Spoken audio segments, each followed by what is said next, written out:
मैंने आज mini blog में आसिली समस्त मोर शुभ सकाळ गुड मॉर्निंग।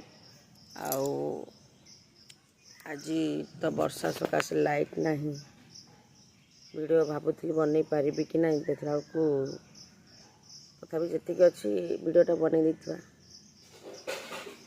एवं नित्य सकाळ नित्यकर्म कौन कौन देखु आ फ्रेश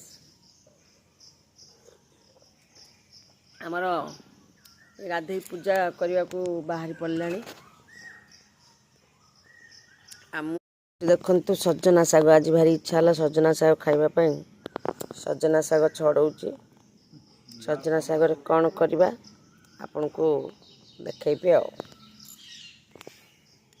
देखु यहाँ कौ फल कहतु मु तो जानी किंतु कहबिनी किंतु आपण मैंने कहतु यहाँ कौ फल ना सांग मैंने आज खाइबारे कौन कौन आइटम होता देखा भात यहाँ हूँ राहड़ डाली बड़ राहड़ डाली संबलपुरिया डाली ये सजना सागर मुग पकईकि खरड़ा आलू पियाज भजा भेंडी भजा दही आज खाइबारे